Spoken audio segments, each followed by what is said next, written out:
Todo artista no começo de carreira sempre se depara aí com a tal síndrome do segundo disco, certo? Pois é, alguns após lançar um debut assim de altíssimo nível, mostram que para que vieram, né, cara? Eles vão mostrar para que eles vieram. E quando vão aí pro seu segundo trabalho, não conseguem manter o nível. Mas, em alguns casos, o segundo disco ainda chega a ser melhor que o primeiro. No caso aí de Caetano Veloso, a grande maioria vai concordar comigo aqui que Transa, né, cara? Transa, o disco lançado em 1972, é até hoje o melhor trabalho de sua carreira. E a gente já falou dele por aqui, eu vou deixar linkado aqui nos cards pra você dar uma conferida, tá? Mas pra mim, cara, tem um disco que ainda é melhor do que o Transa. Tá curioso pra saber qual é? Então fica comigo até o final desse vídeo. Vamos lá, galera.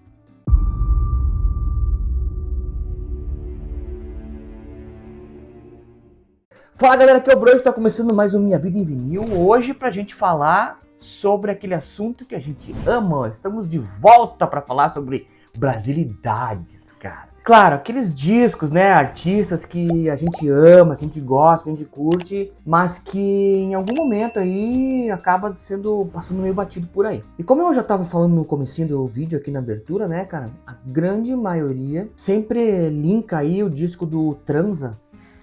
O Transa do Caetano Veloso. Transa. Aqui, ó. Caetano Veloso, Transa. Descasso, né, cara?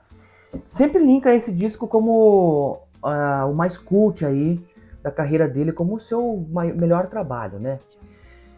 Em 1969, ele lançou uma joia rara.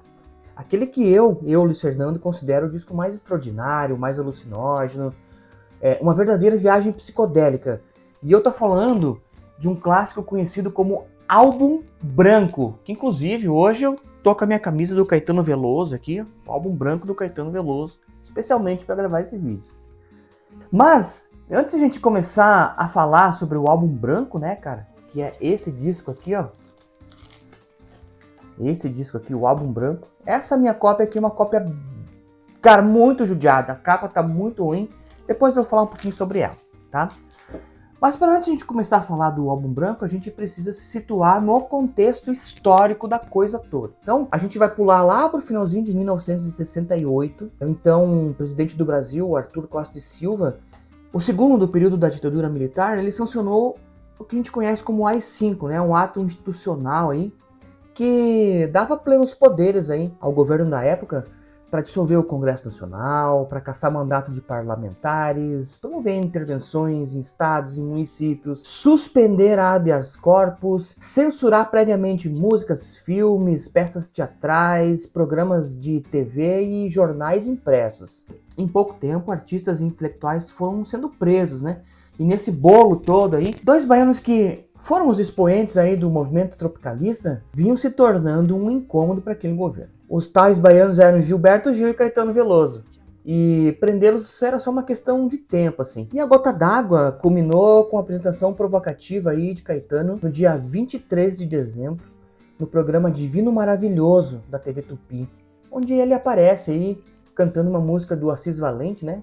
Chamada Boas Festas. Ele aparece na televisão segurando um revólver aí, apontado para sua própria cabeça, que causou muito estranhamento por parte desse pessoal todo aí, né? Era uma forma de protesto, até eu diria, né? Que você sabe que a pessoa, quando quer se manifestar naquele momento, quando a pessoa queria, aliás, se manifestar naqueles idos tempos doidos que vivemos, eu não vivi, mas que quem viveu fala que foi muito ruim. Você imagina você aparecer com uma TV, com um revólver apontado para sua cabeça TV. Cara, no mínimo, já sabe o que ia dar, né? E no dia 28, cara, então isso aconteceu no dia 23 de dezembro. No dia 28 de dezembro, a polícia bateu na casa do Gilberto Gil. A Polícia Federal, né? A Polícia Federal bateu na casa do Gilberto Gil e também na casa do Caetano Veloso. Os prendeu em São Paulo, depois os transferiu para o Rio de Janeiro, logo em seguida, depois de mais um tempinho, para Salvador, onde lá eles ficaram presos durante 5 meses. Durante todo esse tempo que eles ficaram presos, cara, eles eram cabeludos, tiveram que cortar cabelo, sofreram represálias, emagreceram, cara, tudo aquilo que uma pessoa presa pode sentir. E eles passaram muitas dificuldades financeiras, né? E o que acontece, cara? Mas, a partir do momento que eles são presos, é que essa diversão do segundo álbum aqui, o Álbum Branco, que começa, tá? E eu vou explicar por quê. E depois de todos esses perrengues todos, né, cara, Caetano Veloso, então, ou o álbum branco, né, que na verdade é só uma capa branca com assinatura de Caetano Veloso, é uma capa muito provocativa, tá? O que acontece é que esse álbum, a Philips, então, né, a gravadora Philips, decide então lançar um novo álbum de cada um, né, e foi gravado assim a duras penas, né, lá em Salvador. Como que eles fizeram isso, cara? O Rogério Duprat, que foi o maestro, arranjador e até o produtor desses 2 discos dele, mas agora especificamente do álbum branco do Caetano, né?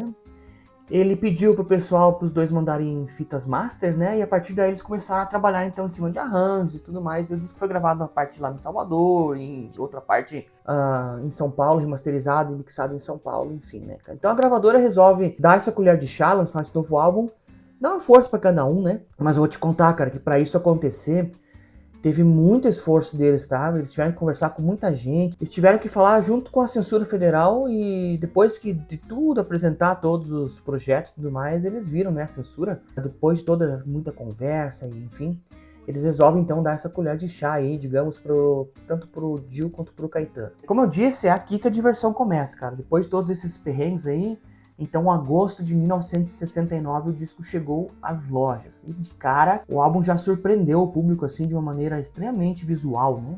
O pessoal estranhou, mas curtiu. Uma capa completamente branca. A minha, na verdade, já tá bem amarelada. Até vou tirar do plástico pra vocês verem, cara. É uma capa dura, ó. Ó. Capa dura, né? A minha já tá bem amarelada do tempo, né? Até porque essa aqui é uma edição de época original de 1969, cara. Então esse disco aqui, ele teve, você pode ver, ó, em contraste com a minha camiseta, você pode ver a cor que tá. E esse disco aqui, só um pouquinho antes de falar sobre o disco, ele tem essas fitas nas bordas aqui, ó. Porque quando eu comprei, o cara que me vendeu, ele falou assim, para colecionadores menos exigentes. Então o que me chamou a atenção foi a mídia, tá? A capa é uma capa muito emblemática, você pode ver aqui atrás que tem todos os detalhes, ó. Inclusive aqui, ó, onde fica guardado o disco, aqui também tem a bordinha, ó. Isso aqui significa que é um disco que é original e que tem muito tempo que fica guardado na posição certa, de pezinho e tudo mais, né? E me custou bem baratinho, sabe? Então foi isso que me chamou a atenção. E é um disco que tem a mídia impecável, tá? A gente já vai falar sobre ela também. E essa capa aqui era um contraponto, né, cara, ao que o Caetano tinha feito no disco anterior, né? Esse é um detalhe muito legal de se falar, porque esse colorido psicodélico do primeiro disco aí, que tinha na capa anterior, faz esse contraponto com a capa agora branca, remetendo um pouco mais de melancolia, um pouco mais de angústia, um pouco mais de tristeza, né? Dados aí tudo que o Caetano vinha vivenciando nessa época de 69, sofrendo todas essas represálias. Musicalmente falando, então, o disco de 69 é marcado por quê? Pelo ecletismo musical. Aqui você vai ouvir bossa nova, rock psicodélico, você vai ouvir frevo, tango e até fado, cara. Pasme, fado. E além de toda essa variedade aí, cara, ele ainda navegou. Sacou o trocadilho? Quem é mais ligado vai entender, cara. Entre a tradição popular e também esse experimentalismo sonoro, né, que foi característico disso e que ele vinha trazendo aí desde os tempos do tropicalismo, né. É um disco, como eu disse, que carrega melancolia e tristeza e que reflete aí esse momento bem difícil da carreira dele. E, cara, não podia ser diferente, né. Além de toda a genialidade do Caetano, cara, tem 2 músicos aqui, além do Rogério Duprat, né, a gente vai falar sobre ele também. 2 músicos aqui que acompanharam esse disco, a gravação desse disco, que são simplesmente 2 caras incríveis, cara. Tá? Que merecem todo o nosso respeito. Começa pelo Wilson das Neves, o bateria, e o incrível, o gênio, fantástico, o excepcional Lenny Gordon nas guitarras, cara. Sobre o Lenny Gordon, aqui nos cards também a gente já falou sobre ele. Se você dá uma olhadinha ali, você vai ver que tem uma história, a gente fala um pouco da história dele e tal. Mostra alguns discos que eu tenho que ele gravou, né? Que não foram poucos, foram muitos. O cara de um bom gosto musical. Trouxe aí pro Brasil, né, considerado nosso Jimi Hendrix brasileiro, porque usava muito essa questão do experimentalismo, né, psicodelia, fuzz, wah-wah. Além, é claro, de você ter essa figura por trás toda que idealizou tudo, que é o Rogério Duprat, né, que foi uma peça, assim, fundamental para que esse disco acontecesse, né, não só como maestro arranjador, mas também como, eu diria assim, uma peça-chave de toda essa engrenagem aí. E é dele, cara, a ideia, se você ainda não ouviu o disco, você vai ouvir, você vai ver que ele incluiu diversas colagens sonoras, né? Pegue a música Acrílico, né? Que é um poema de Caetano Veloso, que é a junção das palavras acrílico e lírico. Então fica acrílico, né? Lírico, sabe? Uma coisa meio... Coisas que aconteciam naquelas épocas doidas, né? Então aqui você vai ouvir sons de buzina, som de gelo no copo, som de carros. E, cara, pasme, até um peido, velho. Isso mesmo, um peido. Que reza a lenda aí teria sido dado pelo próprio Rogério Duprat, meu. Esse disco aqui, então, é marcado, como eu disse, pelo ecletismo musical, né? São várias faixas que tem aqui. Eu quero mostrar de novo a minha cópia do disco, né? Uma coisa interessante desse disco, assim, até curiosa, porque todo disco abre por aqui, ó, né?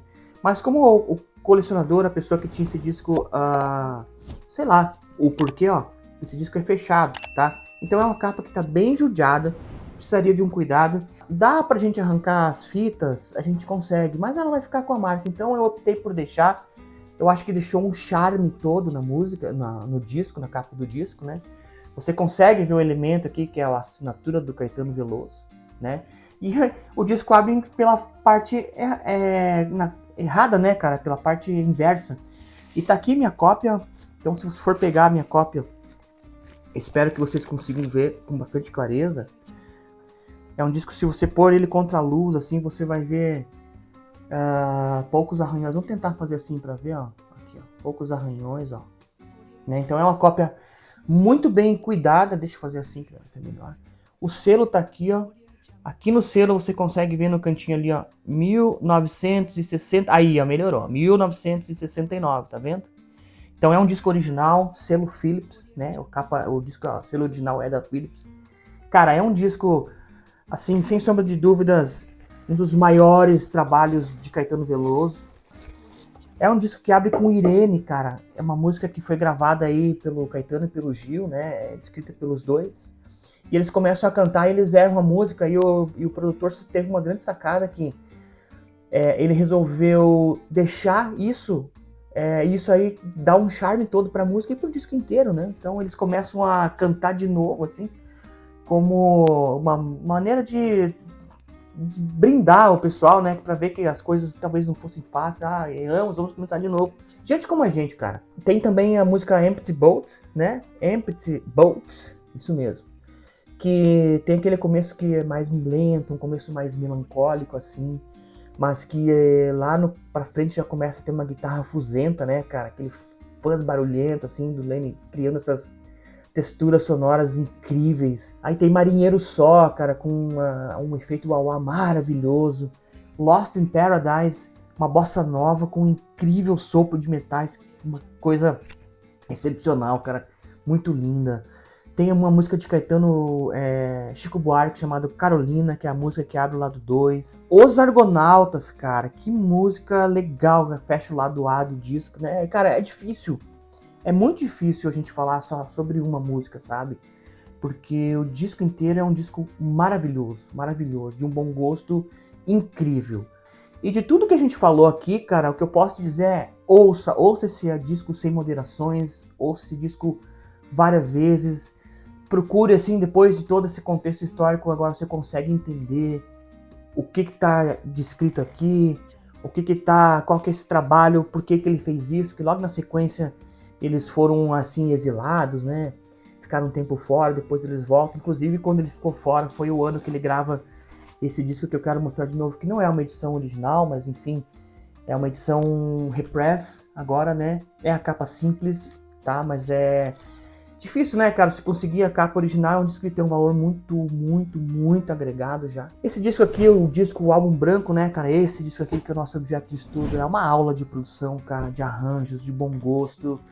E qualquer similaridade com outro álbum branco por aí é mera coincidência.